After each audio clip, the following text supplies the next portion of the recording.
All right, we got a special treat for you today. The African king of comedy, Modasucka, is in the building. I'm in the building. Michael Blackson, thank you so much for coming in. Thank you for having me. You know, this is definitely, by far, my favorite city to perform is Houston. Yeah, I believe you because on your Instagram, you go. I know you go to a lot of cities, but Houston's always on your man.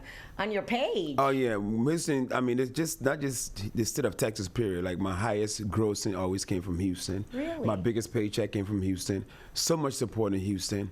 You know, so every chance I get to come here, I stay as long as I could. Like usually I go to the city and I'm there for like 2 days. I come to Houston, I'm here 4 days. Wow, and you know that means a lot of reports just came out that Houston's one of the most povertiest city that has more poverty of the big populous cities. For real? Yeah, so they're spending what they got on they're you. spending all that money on me. I appreciate that, man. Thank you very much for spending your food money on me. Helping the little African. Thank you so much. I appreciate it. Yes, because you have now children to take care of. I have children to take care of. I just had a baby. Yes, congratulations. You know, he's so adorable. And my youngest prior to that was 18 years old. So I went 18 years without a kid. All of a sudden, this new guy comes out. I don't really know what to do with him. But you're doing, well, what we see, you seem to be doing good. Your wife is guiding things along. Yeah, she has more experience, but I mean, I can bring new joy to you, and so I got another mouth to feed. So please come and. So how many do you have now? 2? I have officially 4 because I have an oldest son who's like 27. I have twin boys that are 18.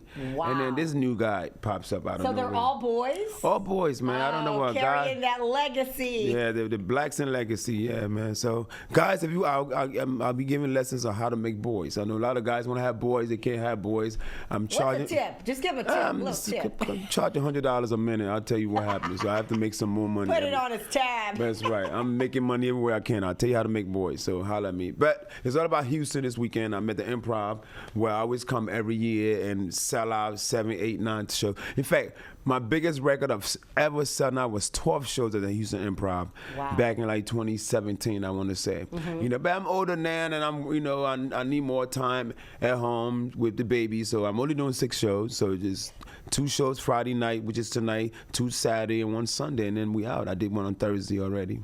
And so what is it about Houston, and what's the vibe you get here? What do you feel when you come here? It's this international feel. I feel everybody's here. You got my Africans here, you have my Spanish here, you have the whites here, you have blacks. I mean, it's like a combination of everybody, like a melting pot, you know, and I get love from everybody, from Ecuadorians, everybody's here. This is like a big fruit basket. It is. We're the most diverse city in America. Definitely got to be the most diverse place in America. So whenever I come here, I feel at home. Okay. You know, so yeah, I love it here. So what are some of your favorite places to eat at? I mean, have you found like a really good African spot here? I did. I forgot the name of it. You know, usually when I come, I do look for the African spot. I mean, African food's by far my favorite food. Or I have a couple of friends that live here, and I'll go to their homes, and their mom would cook me some food. That's even better. That's even much better. You know, my boy Ola played in the NFL for a while. He's a Nigerian guy. His mom would cook me some eba with some goosey, you know, with some okra stew. You know, so yes, I'll mostly go to people's house and eat. And then I have another friend that cooks soul food. You know, she's on the other side of the city. But yeah, I mean, you can get some good soul food. Oh my God, in a house or in a restaurant around here. And she's originally from New Orleans, and they know how to throw down from New Orleans. Yeah, so we have a lot of people here from Louisiana. It's such a great culture that we've kind of merged here together. And you do so much, not just in the United States, but congratulations on your school. Yes. Wow, a lot of people talk about it. You did it. Yeah. Congratulations. Thank you. Tell people about the school. Well, it was something that was always been on my mind. I know growing up as a kid in Africa, you know, school was probably the most important thing to a child. And a lot of kids couldn't afford to go to school. You know, like, don't get it wrong, they do have public school, which is called government schools, but there are very few of those, and they fill up pretty fast. And once they fill up, and there's no room for you, you either not go to school at all, or you have to find a private school, which is very expensive. Wow. And I said to myself, you know what I mean, whenever I'm able to make this happen, I'm going to help these kids. Because I think the whole life starts with education. You know, educate them on everything. To get them out of poverty, it starts with, it's education. You need to be educated, you know.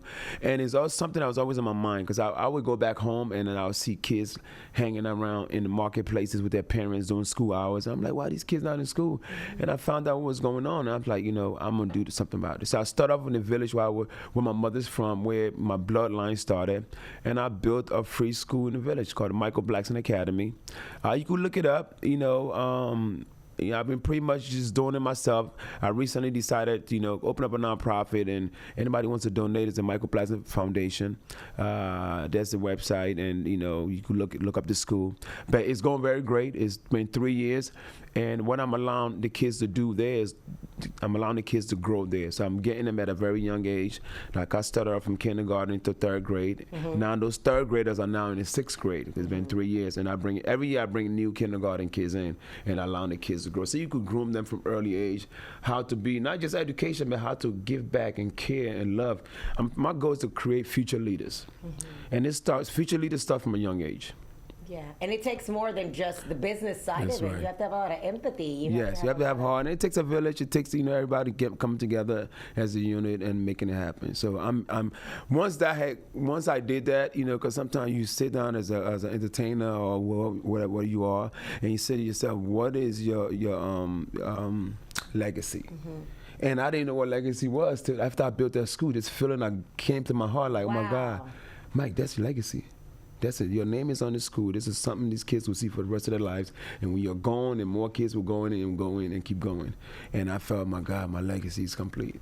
So it's a good feeling. Out there, you trust me, give back and be the best feeling in the world, and you'll feel like your life has accomplished. You're not going to accomplish till you give back. Yeah. And I think everybody should find a way to give back. That's amazing. I bet your kids and family are so proud of you.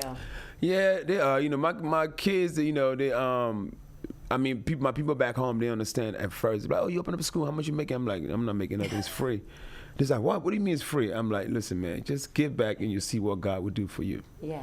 So yeah, everybody's proud and happy, and I feel even greater. I feel like it's the greatest thing I've done in my whole entire life. So much meaning to it, yeah. You know what I mean? I mean, you tell great jokes and you have us all cracking up, and you bring your suave vibe. And I kept it kind of chill today. No shirt. I'm thinking chill. I'm going to do radio. I had no idea I was doing TV. I would have came here with a mink coat on. I'm very disappointed. I mean, this outfit is still partially alive. It is 100%. That's why I felt like I had to dress a little, because I'm like, he's not coming regular. Yeah, this is regular to me. I'm very disappointed in this outfit. I didn't even know I was coming in here to see you. I would have definitely worn my shiny outfit. You don't be wearing your shiny outfits. Do you wear them on stage? Oh yeah, I got on stage. I always believe a headliner should look like a headliner. I mean, think about the greatest headliners of all time: Michael Jackson, Prince. Yes. Those guys get on stage, you like, look at the outfit. First thing you look at the outfit. It's like, that's where my money's going to. I want people come to my show. Oh. I hate to see comedians on stage with T-shirt on and some cheap suits. I'm like, my audience spend a lot of money. I want them to at least look at me and be like, you know what? That's where my money's going, that outfit. So yeah, so my outfit is either, this one is partially alive, and most of my outfits are usually dead, but this one is almost alive. Yeah. But I think as a headliner, your outfit it's got to be the second most important thing. Besides your performance, you have to go out there and no matter how great your outfit is, your material has to be good. And I'm coming with the heat. I'm very current on everything that's going on in the world. I mean, what's the name of the tour? America is F Tour, okay? He is definitely in tune. Yes, I'm definitely in tune with what's going on, with everything that's going on, how people are, America's going crazy, okay? So I'm excited to talk about it on stage. So come on out. If you saw me last year, don't worry. It's a whole new show. Because it's a whole new. Things change. Everything's so fluid in our country that there's so much to talk about. So much to talk about. So yeah, come and hear it from me, my perspective. And I just became a citizen, so I'm okay. I can't get deported, guys. I'm not going anywhere. I could talk about whatever I want to talk about. So come on down and let's talk about this. That's amazing. And so, you have your own style, your own material. Are there people that we know? Is there somebody that you looked up to not mimic their style, but to be encouraged as you were starting as a comedian, because you're not like anyone else? Yeah, definitely. My first, Eddie Murphy was the first guy I saw. Oh, he's the best. When I came to America, he was like the hottest thing. I mean, Beverly Hills Cops, and of course the purple leather suits and the that was raw and delirious. Yes. And I thought he was so funny. And what I liked about him, he spoke his mind. You know what I mean? And that's kind of like how I am, man. I don't let nothing hold me back. And I think that's what a great headliner is. You go on stage and you speak whatever's in your mind. Talk without about it. fear. Without no fear. And that's one great thing about make this country great. You're allowed to talk about whatever it is.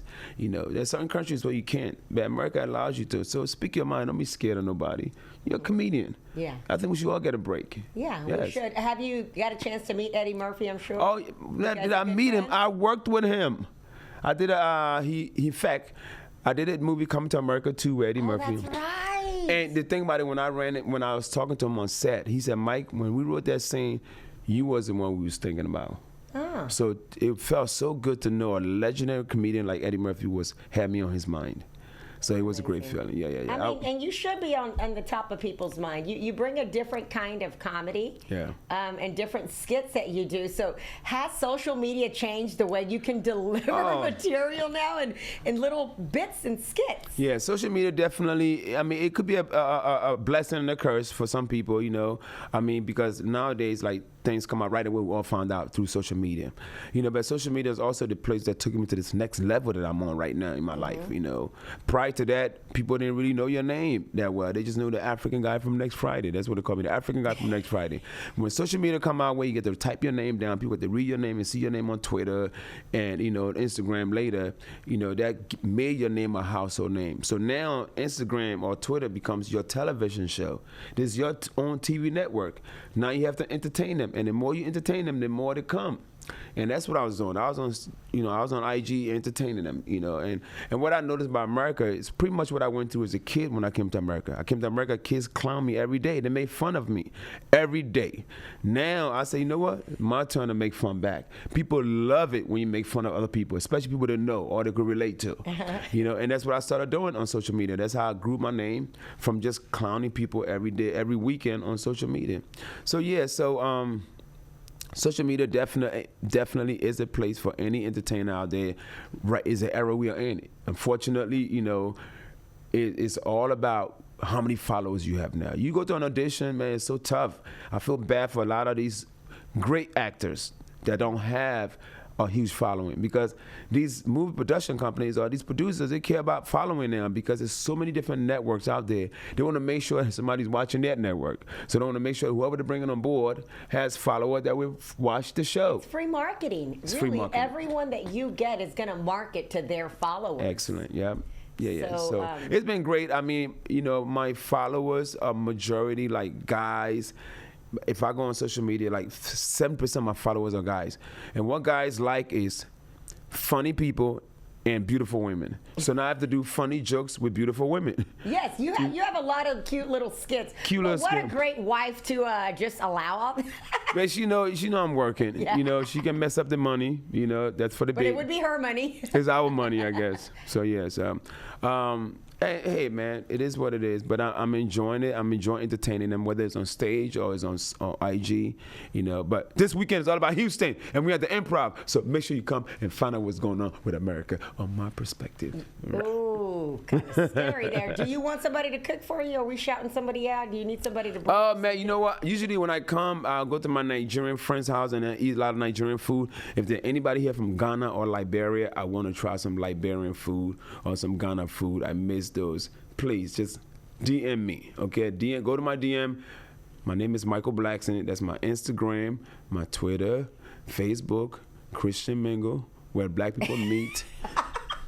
And also my MySpace page. Yes, my MySpace is still open. All right. That's where it all began. You can't forget about the OG. You can't hate on MySpace, okay? I don't even think that's around. And for those who went to a public school, it's MichaelBlackson. I'm sorry. But you're also doing a sitcom, your BET Plus. Yes, show, I did. Michael Blackson show. The Michael Blackson. How can I forget about that? So about 2 years ago, Tyler Perry gave me a chance to shoot a 4-episode pilot called The Michael Blackson Show. Now, so he had already built this show around you. Well, I went there and pitched it. Oh. I always wanted to be a teacher. Okay. Only because when I came to America as a kid, I would sit in class and I watch these kids had barely respected these teachers. They always ready to, especially like substitute teachers, especially the ones from other countries with the different accent. They would make fun of these teachers. When I watched it, I'm like, goodness, these kids have no respect. So I said, you know what? I want to be a teacher. Well, I want to be able to light these kids back up. You know, I want to be a teacher where I could clown these kids. And, yeah, it's funny. You get on them. Oh, I get on them. I want to make up for every teacher that ever got verbally abused by a student.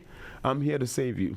So we came up with the idea. I came up with the idea to be a teacher, and I said, I want to light these. I want to clown these kids back and make them, get to their level. Sometimes to teach a kid, sometimes you have to like make them feel comfortable. And then put a little bit of, let them respect you. And the kids nowadays, they get respect from somebody that could roast them. If you could make fun of them and make everybody else laugh, that make the kid respect you sometimes. So, and that's the route I decided to go, because that's what I do on TV. I roast. If you watch MTV Wildin' Out, that's where you're gonna catch me roasting people. And when I'm on stage, the first 5 minutes, I roast everybody that I could see. And that way, that's how I capture that stage attention. But that's a great way. I remember that was almost one of the original ways 20 years ago. Oh, yeah. The comedian would come out, and it wouldn't necessarily go straight into material. Oh, no. It would be like, I got something for all of you. I want you guys to know this is my show. You're here to see me. I'm going to light you all up, so now you're going to be quiet and listen to me. I love it. So, yeah. I love it. So is that show still going? Well, we shot 4 what a pilot is 1 to 4 episodes. You shoot them and then let it play for like a year or so. And okay, that's what we've been watching then. Right, the same one. So we haven't shot more yet. So now, I think one of the greatest thing I've done was that show. It's so hilarious. The people love it. They want more of it. So Tyler Perry, if you're listening, Tyler Perry Studios, they want more of the Michael Blackson show, right? You want to see more? Yeah, we want to see more, and we hear you pay good. Yeah, he pays very well. Shout out to Tyler Perry.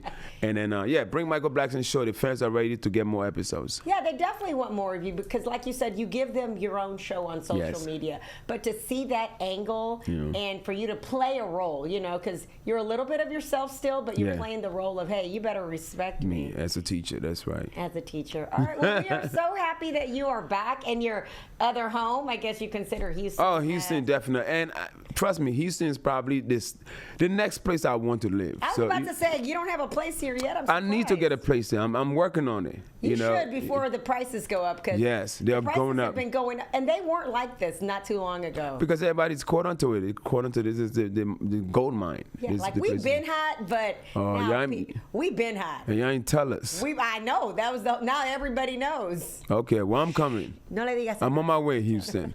Hey, you could walk out I was just at the Waffle House and I ran into Clyde Drexler. Remember Clyde Drexler? Of course. Clyde. You saw him at the Waffle House? At the Waffle House. First of all, I love that you're going to Waffle House. Steak and eggs, that's my go-to. That's what I got, steak and eggs. They make the best. I know, talk about me if you Hey, that's free promotion. Y'all owe me money. They make the best steak and eggs. You don't even have to get down with a big thick best one. Steak and eggs. The best $13 steak and eggs ever. Oh my gosh, I'm gonna have to I saw Clyde there, and there was the other basketball player that was there. What's his name? I forgot his name. It was another basketball guy that was there too. So I'm like, this is like Hollywood, man. You can see celebrities everywhere. So at the Waffle House. I saw you at the Big Three too. How great is the Big Three? Oh, the Big Threes are great. It's a great game. Shout out to Ice Cube and what he's done with that league and bringing back retired players back into the league. You know what I mean? Ice Cube been doing his thing for a while. So the Big Three is a great. He came through here and I was able to go. It's nothing like experiencing it in person. Watching those guys, and those guys are still playing like they could play in the league. A lot of them could still play in the league right now.